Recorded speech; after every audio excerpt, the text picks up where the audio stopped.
a bad marriage get better? Like really better? Can you come back from like super high conflict? You know, the kind of conflict that includes infidelity, one person stepping out on the other, or maybe even both, anger, like just super high anger, like tons of anger. Can you really bounce back from that? Maybe I've even met with couples that have been decades long angry with each other. Can you come back from a separation? Like you've literally gotten so intense that you've moved into different households. Is that a possibility to come back from that? Like, I want you to think about these things. I want you to think about, like, as a counselor or as a coach or as a person in a marriage, is it possible that after decades of hurt and misunderstanding, can you repair? Can you repair and be with each other?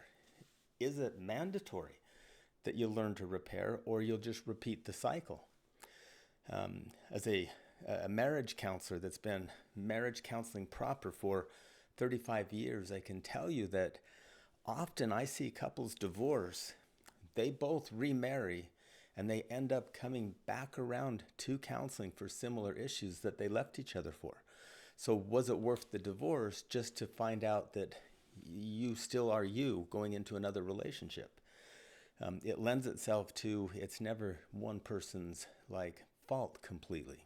Okay. So can you come back from decades of misunderstanding, decades of hurt? My theory is yes, you can. You don't have to. That's a key.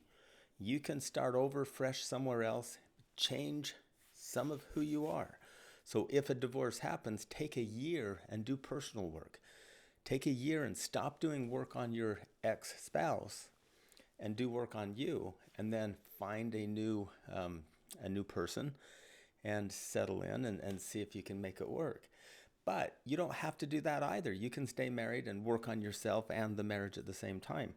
I'm going to suggest 5 steps that you have to, like, you have to do these 5 steps.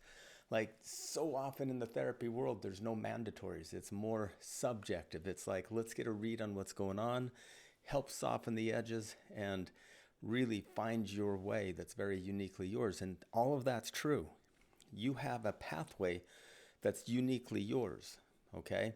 I want you to maybe take a deep breath and think about your life. You have a very separate individual governing purpose for your life. You have a very significant amount of needs that are very personal to you.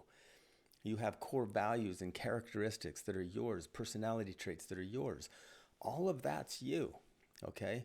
And so when you bring you to a relationship, there can be problems. There can be things that spring up because the other person is also hopefully a complete whole person with their very own governing purpose and their list of needs and character traits and values and personality traits. So as you come together, you can either go into high conflict or you can go into intense intimacy and maybe a little bit of both. Today, we're talking about, can we repair from decades of high conflict, anger, hate, even infidelity? Can we repair? And again, just to make that bold statement, I guarantee you can repair. The question is, can you do these 5 steps?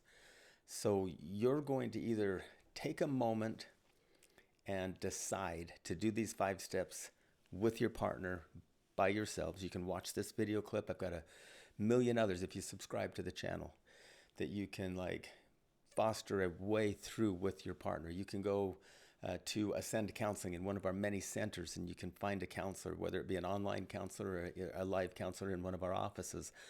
And you can get a coach or a marriage coach, a relationship coach to help you with these 5 steps. But you can't miss a single one of these 5 steps, okay?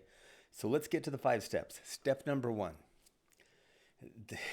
This one is so easy, but I'm telling you, this step is the one that most people will get hung up on first, okay?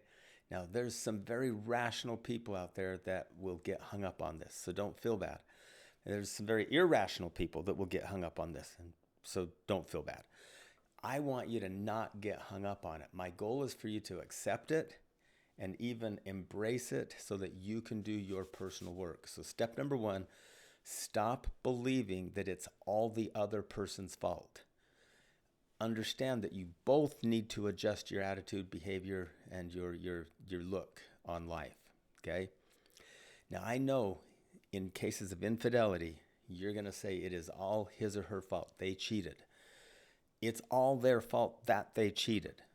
Definitely. There's a million other options. If the marriage was messy and they cheated, they can't blame the messy marriage. If the marriage was angry and they cheated, they can't blame the anger.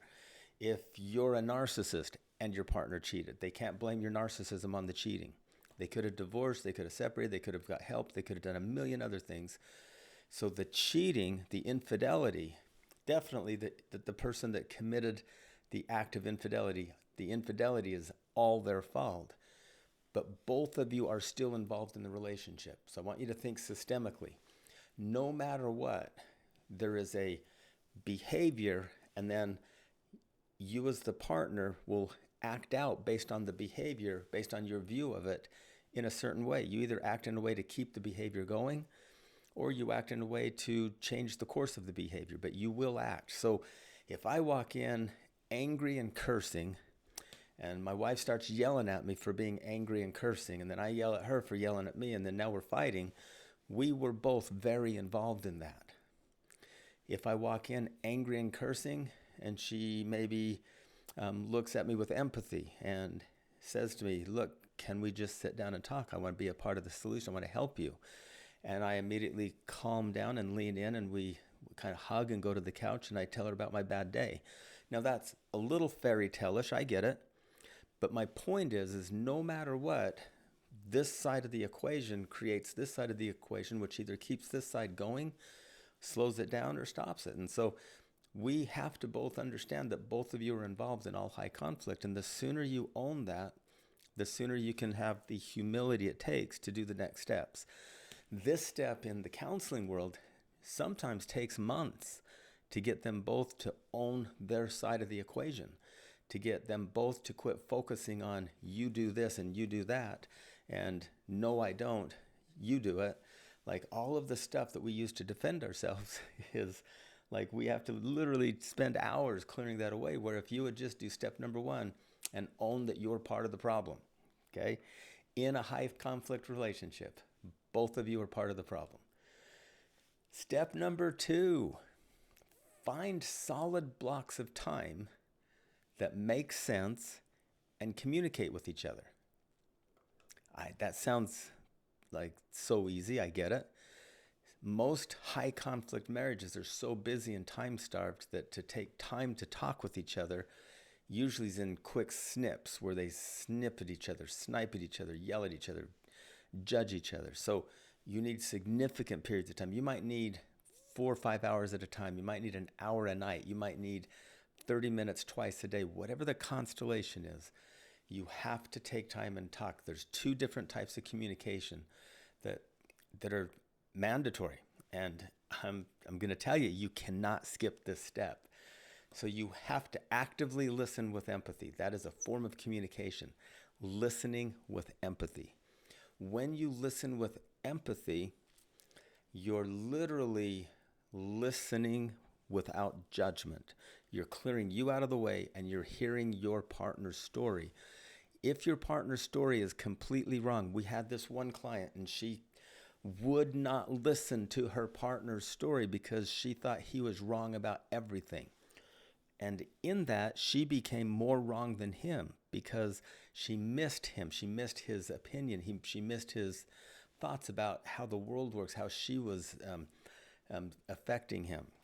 And so they're still miserable. They might still be together, I'm not sure, but miserable because no listening without judgment. So to listen with empathy, you listen, you clear your judgment out of the way, and you dig deeper into their life, into their story. The second is the speaker in a communication speaks owning their story, not judging the other person's story. So speaking by owning my story, I feel sad that we can't seem to sit in a room without arguing.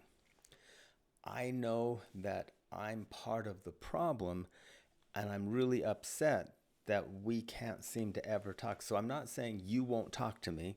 I'm not saying you're a terrible communicator.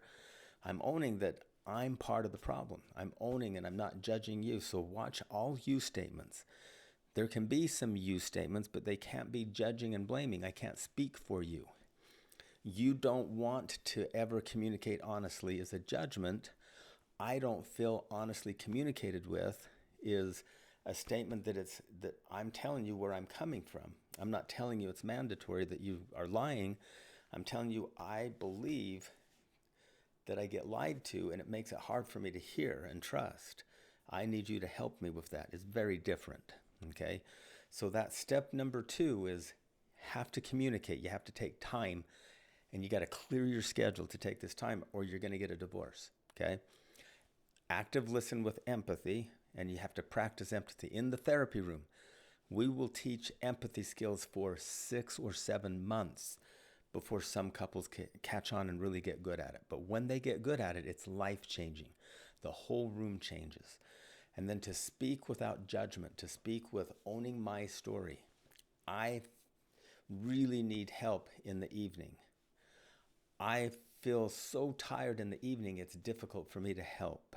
Instead of, you never do anything. Well, you never really have half your tasks done before I get home either.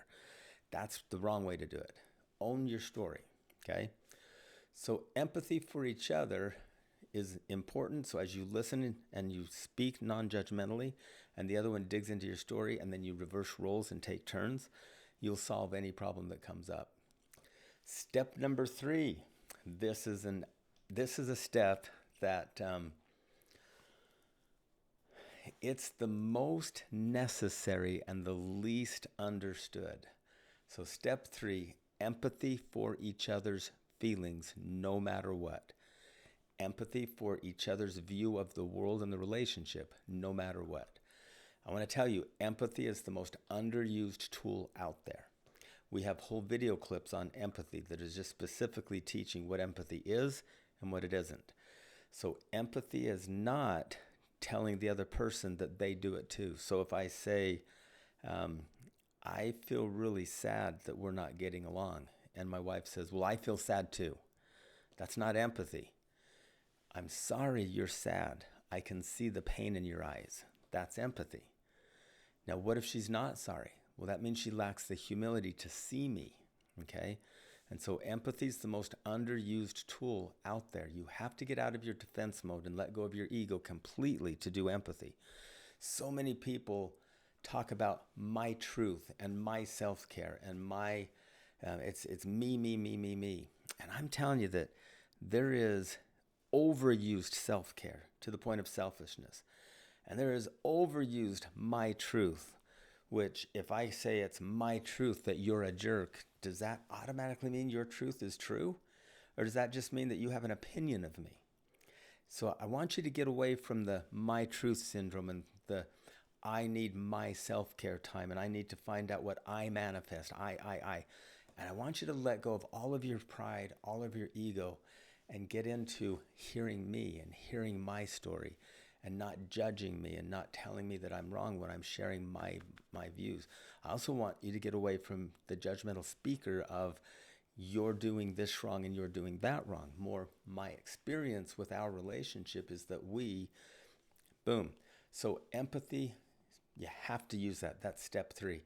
And I want you to get good at empathy. I want you to get good at not competing with each other. I want you to get good at not judging each other. And I want you to get good at getting to know each other. That's pure empathy. Step number 4, if you want to get out of a high conflict relationship, if you want to save your marriage, you can save your marriage from infidelity, from decades of disrepair and anger, from decades of conflict, if you do these steps. So step number 4, this one is such a fun step after empathy. You can't do step 4 without step 3. So I want you to remember, you can't do this step number 4 until you've truly empathized without ego, until you truly have listened to the other person without your ego getting in the way and feeling right and competing. Anytime you're competing with the other one to be right, you're wrong, okay? Even if the correct answer is what you're saying, If you're competing to get your correct answer on the table, you're going to be wrong. You're going to blow it, okay? So step 4, repent and forgive. Some people call these religious terms. I don't think they're religious terms. I think they're terms for a marriage. I think they're specifically for secular, religious, non-religious marriages. This requires a plan.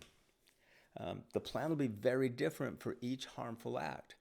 To repent and forgive infidelity can take 3 to 5 years. To repent and forgive each other for high conflict and anger can take months. So I can repent and feel sorrow and receive forgiveness immediately. Then the forgiveness process is where we work. Repenting is standing up and taking ownership for you. Take ownership for what you've done that's harmful. Immediate forgiveness. Immediate, you can feel the burden of that rock being taken out of your backpack and thrown away.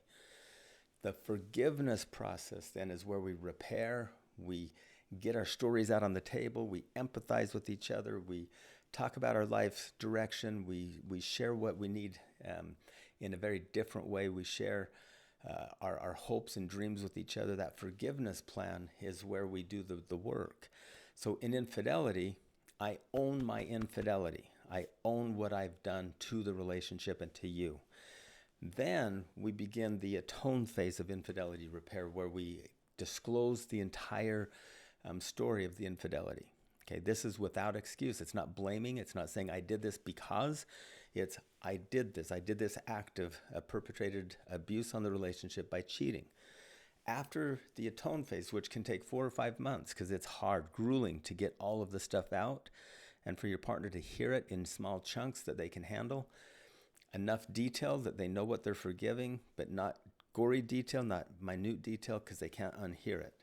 So then after atone is the attune. It's how do we get along? How do we make this relationship better? How do we communicate better? This is the we part. Atone is all me atoning for my infidelity. Attune is where we tune into each other. And then attach is the fun. Attach is what we're going to do for date nights. What are we going to do for vacations? How are we going to keep this thing fun and interesting while we tune into each other and we never have anything to atone for in that magnitude again? So repent and forgive is very different, but we need to make a plan for each harmful act. Make no excuses for the harm you've caused. Never blame what you've done on the other person's behavior. We do know that it takes 2 to compete. It takes 2 to fight. It takes 2 to wreck a marriage. So own your side of it without excuse. If she'll own her side of it without excuse, you guys can make it work.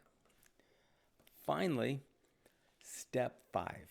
Step 5 is mandatory. This is the one that all high conflict marriages struggle with because this one takes hours and hours. This is the step after we've got a lot of stuff out on the table. We've repaired a lot of stuff in the relationship. We've decided that we are going to be in love and we're going to fall back in love if we're out. We're going to stay in love if we are, and we're going to deepen it. 3 mandatory meetings are required.